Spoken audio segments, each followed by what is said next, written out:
I always love starting off the power songs. Kyla, that is a fantastic power song. Where did you, what is the motivation for that power song for you? What are the words mean to you in that song? Oh, I mean, well, the words are pretty straightforward. I get knocked down, but I get up again, and, doing what I do and just existing on the planet. You're always getting knocked down. There's always something going on that's gonna make you upset or set you off your course, and you just gotta get back up again and keep going. And I absolutely love that. It's actually going on my playlist. I hear it on the radio every once in a while. I'm like, I love that song. It's going on my playlist because honestly, it's true. You get knocked down and let's get up again. Hi, everyone. It is my pleasure to welcome you to the Inspired Podcast of the Universal Women's Network. We are interviewing the heroes who are looking at our community in our local, national, and our global community. And here is Kyla Lee. She is the partner at Acumen Law Corporation, and she's also a recent 2019 Woman of Inspiration Award recipient, Indigenous leader. So welcome, Kyla. It's great to have you on our show today, and I look forward to hearing having a great interview with you today. So we're just going to jump into giving you a little bit of a bio about Kyla for those who are listening or watching. Kyla Lee is a fiduciary at Law Corporation. She routinely appears in all levels of court in BC and has presented impaired driving and roadside prohibition cases at the Supreme Court of Canada. She is known for her tireless advocacy, often succeeding in seemingly unwinnable cases. Kyla is passionate about legal education and awareness, and she writes regular opinion columns for the Vancouver in Awesome and Huffington Post. Kyla's legal education activities also include her weekly podcast, Driving Law, and her weekly video series, Cases That Shouldn't Have Gone to the Supreme Court of Canada But Didn't.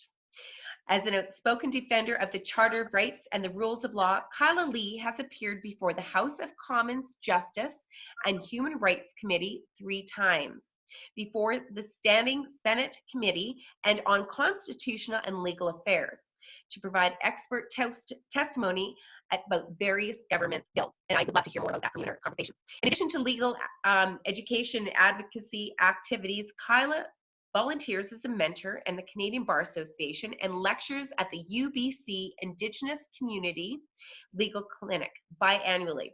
Kyla has also founded a scholarship at the UBC for Indigenous law students. So, wow, this is an incredible bio, and we're so happy to have you with us today. So, Kyla, you've just been awarded a Woman of Inspiration Award for Indigenous Leader. In October the 3rd here in Calgary. So how does it feel to be elevated as a Woman of Inspiration? It's a huge honor. It's, I don't know, it just makes me feel really glad that, people are noticing what I'm trying to do to help people. So, yeah. So talking about helping people, law is all about being a service and fighting for justice. So where did that start from for you? How did you know that it was your calling to become a lawyer? It started, I think, before I was born. My mom sort of always joked my whole life, like, you came out of the womb a lawyer. I was always trying to argue a point or criticize an injustice. I think I told my parents that I was like a raging feminist at age 10. So I think I told my parents at age 10 that I was a raging feminist, and it got worse from there. And I don't know, it just fighting for trying to make things better always seemed to just be what I was inclined to do. So now, was there a point, and I know that every woman has their story. So were there some situations in your childhood that sort of impacted your passion for making that change? Tell us about those. Yeah, when I was a kid, I was, I think, very different from my peers. I was the one that was like kind of huddled in the corner reading books and not socializing a lot. And the result of that was that they perceived me as different, and I was bullied extensively through elementary school. It got worse, much worse in middle school. By the time I got to high school, it was so bad that I ended up missing a substantial portion of my grade 12 year because I couldn't go to school. And I don't like bullies as a result of that, naturally. And being a criminal defense lawyer especially, you know, you deal with people who are bullies. You have the state that can bully citizens. You have police that can bully marginalized people. You have all of these people who have a lot of power and people who don't have a lot of power. And I like to try and protect people in the ways that I can from having to experience that. So, you know, I mean, if we think about that, it starts in elementary school, junior high school, carries out throughout life. And, you know, I know that lots of people focus on the kids, but the justice system is really, you know, there's lots of work to do. And I know that you're very sort of you're in a position where you're using your voice for good. So tell me, what are some of the key things that you've done in your career where you've actually made an impact to help the lives of others? So maybe you can touch on a couple of those big cases that you've managed to, you know, be successful in. Okay. Well, I've won lots of cases over the course of my career, but the ones that stick out for me, there was 2 cases that I ran sort of back to back, a couple months apart, that resulted in, there was improper police procedure being followed in calibrating breathalyzers that are used to punish people for drinking and driving. This is the whole basis of the testing. So if you're being accused of drinking and driving, which has this huge social stigma attached to it, you want to make sure that the science that's being followed to get those results is done properly, because otherwise you have people who are wrongfully accused being convicted and having to face the justice system and having all these penalties. So I won 2 cases that cumulatively resulted in like hundreds and hundreds of people getting their licenses back. I've been involved in all sorts of challenges, not just in court. The information I learn and that I get by virtue of my position as a lawyer, sometimes it's as simple as releasing it to the media and having hundreds of prohibitions again canceled because police aren't following proper procedure. And I do a lot of pro bono work. I try and find issues that I think can impact the most people and argue those on a pro bono basis. So I've constitutionally challenged the law 3 times pro bono. Just filed an application for leave to appeal the most recent decision to the Supreme Court of Canada. So trying to, you know, get cases there and impact people. And that's a lengthy process. Yeah. Yes. So what do you think that process is? How long does that take? I mean, you're now, and you've got your regular practice that you're also dealing with. So this is over and above your regular practice. Yeah. So, I mean, to deal with something like, to get it from the initial litigation to the Supreme Court of Canada, right now we're on year 3 for this one case. And it'll probably be into, you know, 2020 before we know whether or not the Supreme Court of Canada is going to hear it. And then, you know, mid to end of 2020 if it actually gets heard by the Supreme Court of Canada. So we're into, you know, 4 years from when this one person was affected by this. But this judgment could have the potential of affecting, you know, thousands of people who've been punished under a law that might not be valid. So, you know, all of these initiatives that you're doing to make a bigger impact, you know, it takes, you said, a minimum of 3 years really from beginning to end. You know, what is that road that you would sort of encourage somebody that does want to make impact? Is there like a process they need to follow, or is there things that they need to put in place that would enable them to make an impact? I mean, I think just having a strong support network so that when you need the time to work on the pro bono work, or you need the time to work on like your passion project for helping people, that you know that you can rely on the people around you to pick up the slack that you're otherwise going to have. because you can't focus 100% of your energy on a dozen different things at the same time. You have to find the time and make the time. And that can be really hard. I mean, I give up every weekend and I sit in the office, so that's the time that I use for those things, so that then I can, I know I have time, I can focus on that kind of stuff. And then when I'm in the office during the work week, I'm in the office all the time, but in the office during the work week, I can focus on the work I need to get done in the week. And so it allows me that. So your weekends are for your passion, which is your work, and everybody's passion is different. Some people like to be in the mountains climbing, but your passion is actually making an impact for the lives of others, and that's extremely honorable, and you are definitely moving mountains. Now, I do know that we can't do it alone, so I'd love to ask you about your support network. In your nomination package, you talked about a very significant person in your world. So maybe you can share a little bit about that support her in your world. So my biggest support her is my colleague, Paul Doroshenko. He's the founder of the firm that I work at. I've been working for him for almost 10 years now. And I think we work really well together, but he also gives me the freedom to do whatever I want, and like crazy ideas. Like I've had stupid ideas that he's been like, okay, let's do it. We a year ago thought it would be a really fun marketing idea to dress up like pirates on Talk Like a Pirate Day and film some videos. And he said, yes, let's do it. And let's do it times 1,000. So he built a pirate ship for me. Yeah. He built me a pirate ship in the back of our office with a 20-foot wide green screen, and we spent an entire afternoon filming videos in full costume, makeup, hair, like just whatever idea I have. He says, let's do it, let's make it happen, what do you need, and how can I help? And that cool. Is absolutely incredible.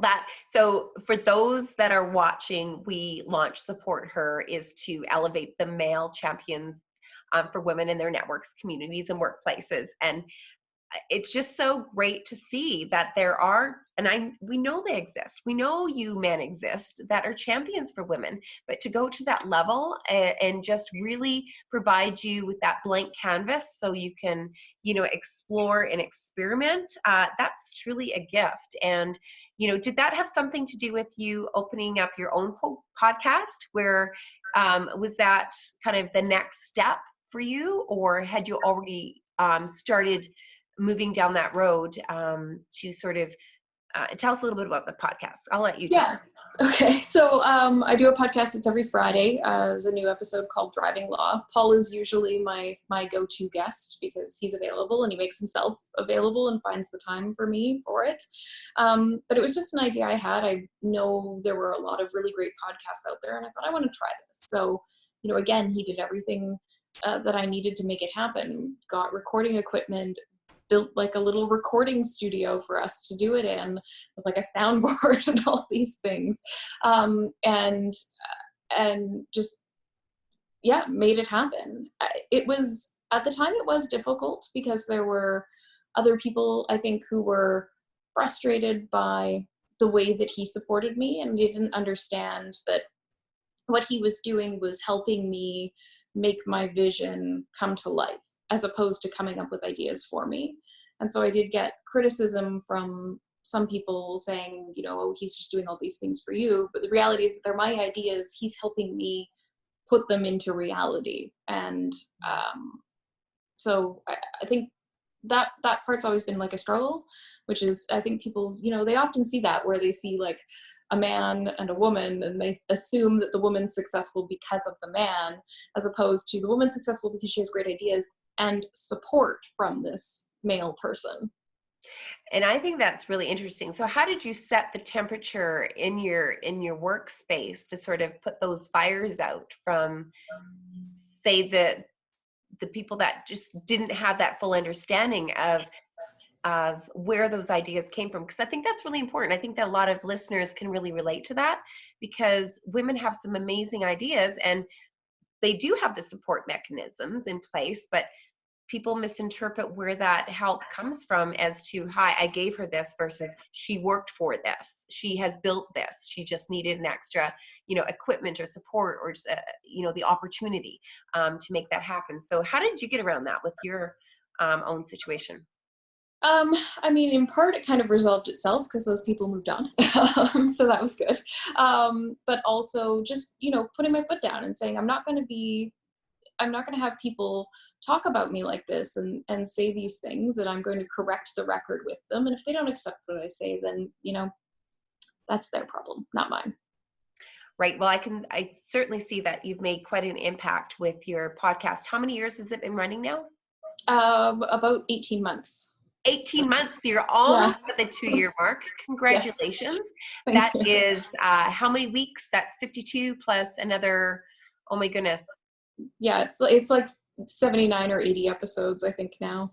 Fantastic. Well, congratulations on that. Because any craft that you're doing, you first dip your toes out, and then you have to just keep the commitment to make it happen, even when you are not. It takes a huge commitment. That's all I'm going to say. So Congratulations to you on keeping doing that, managing all of your work and your passion on the weekend to take all those other cases and make an impact nationally. But you've also really invested into helping serve others on a mentorship basis. So maybe you can share a little bit with the listeners and viewers today about some of the other work that you've taken an interest to raise the profile in the Indigenous community. Maybe you can talk a little bit about that. One of the difficulties that I've had for a long time as an Indigenous person is sort of the way I look, because I look like a white person. That's, the part of a reality of being Métis for many people. And I also, I don't know, I just see this gap where in the legal profession especially, you have all of these people that are lawyers and all of these people that are in the justice system. And if you look at percentage-wise the number of people in the justice system as opposed to the number of people who are lawyers that are of Indigenous heritage, you don't see comparable numbers. You see an overwhelming majority of people who are being charged with crimes that are Indigenous compared to how many Indigenous lawyers are out there. So part of it is just enhancing the visibility of Indigenous people who look like me. It's hard. When you want a role model and you want a mentor, you often want somebody who looks like you, whether it's looking for someone who's a woman who's successful, or looking for someone who's Indigenous. And when a lot of sort of Indigenous organizations, they use the people who fit the stereotypical model. And I wanted to be a role model and a mentor for people, and also show them that, if you don't look like you have dark skin and brown eyes and black hair, like, a lot of my family members do, but I don't, that's okay. And, you still, you can still succeed and be a visible Indigenous person.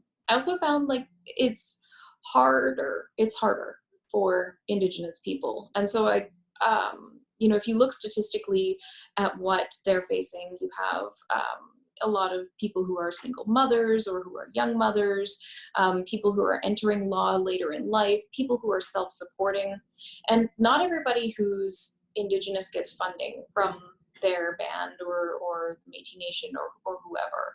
So I wanted to create a scholarship to try and help people like that. When I was in law school, they do now, but they didn't then. When I was in law school, the Métis Nation didn't pay any money towards any law school tuition or any funding for law students.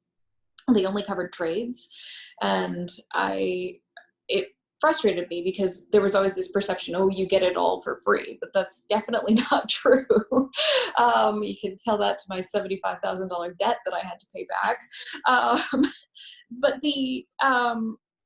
And so I wanted to make it easier for people who, like me, were Indigenous, were not receiving any funding, and who were supporting themselves while they were in law school. So I created this scholarship and fought. I had to fight with UBC because they wanted to call it a bursary because it was needs-based. And I said, the term bursary has this stigma attached to it, that you get it because you need it as opposed to getting it because you deserve it. And I wanted something that recognized that people in that situation who were supporting themselves, going to school and not getting funding, deserved recognition because that's an accomplishment. And they agreed in the end. So now there's an award for that. Well, fantastic. And I hope that they know the impact and the award, you were awarded the 2019 Woman of Inspiration Indigenous Leader Award. So I really hope that that, shakes up some sort of elevates your work to a whole new level, because it's really incredible the work that you're doing. And we just think about, I have talked to so many women of inspiration, and one of my questions was, what does it feel like to be, nominated? How did that feel to be nominated? How did that feel to be recognized as a woman of inspiration? So maybe you can touch on that a little bit. How did that feel to be elevated as a leader making an impact? I mean, that was huge for me. When we were at the event, we didn't really know a lot about what was going to happen as far as, winning and categories and all of that. And the people that came and sat with me were trying to guess, which category could you be in? And none of them guessed Indigenous leader until we got there, and they're like, "Oh, it's you." And there was actually a really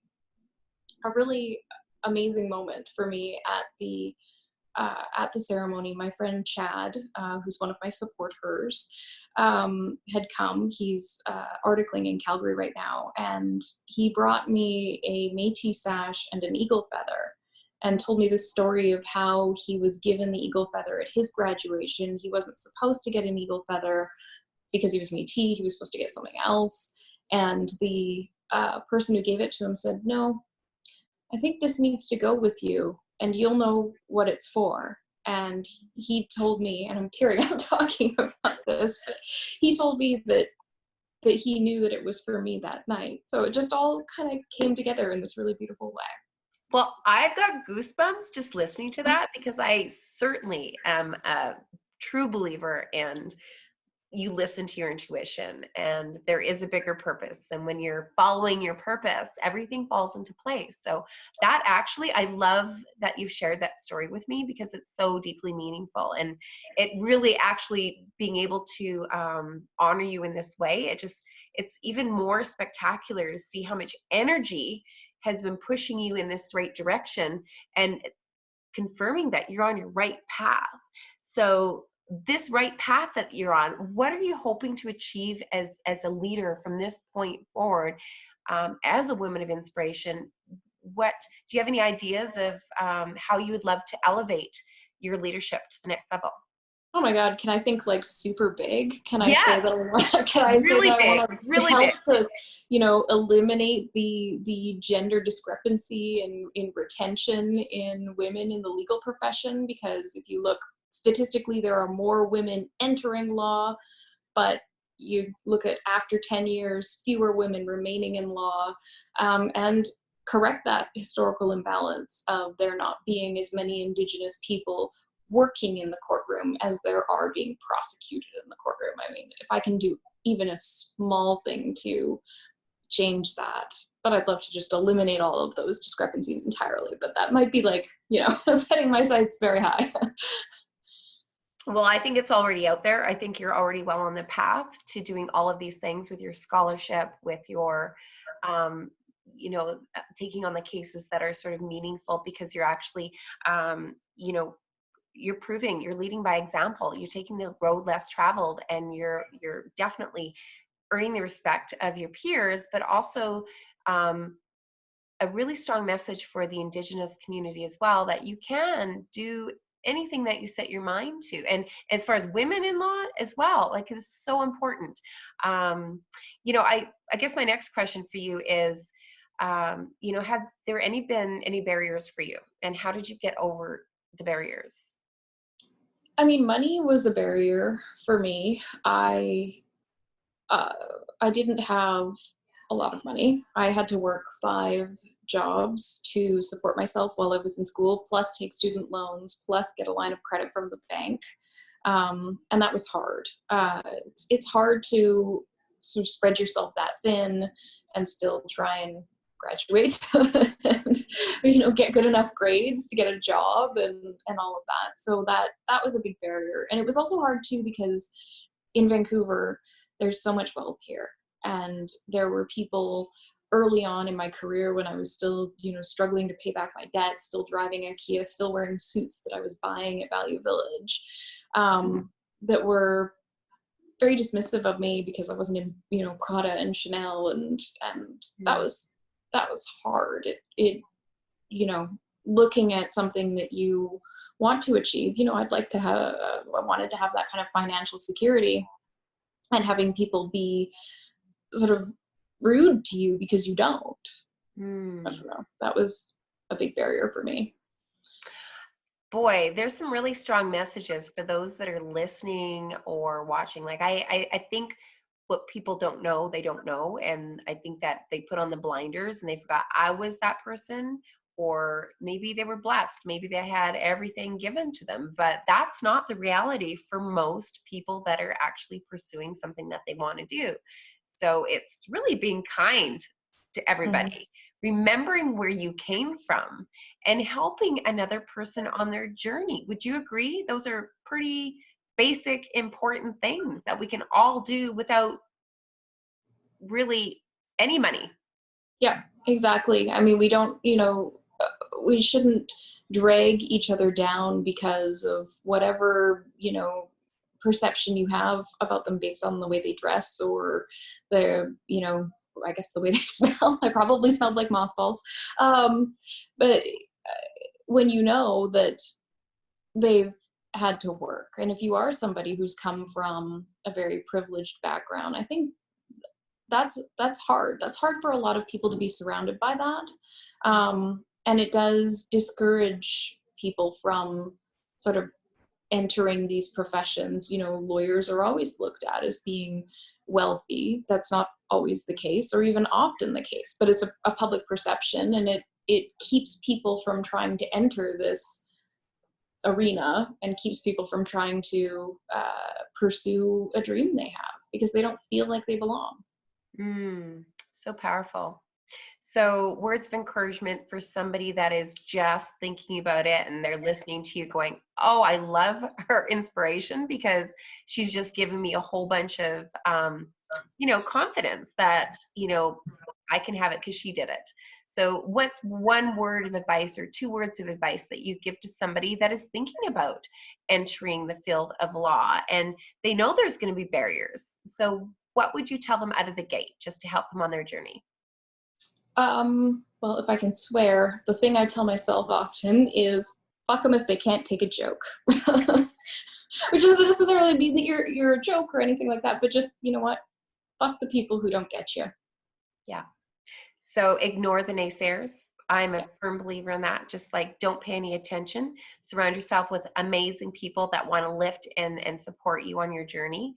And, there's that one quote that I brought into Woman of Inspiration this year that I thought was super, super powerful. And that if your dreams don't scare you, they're not big enough.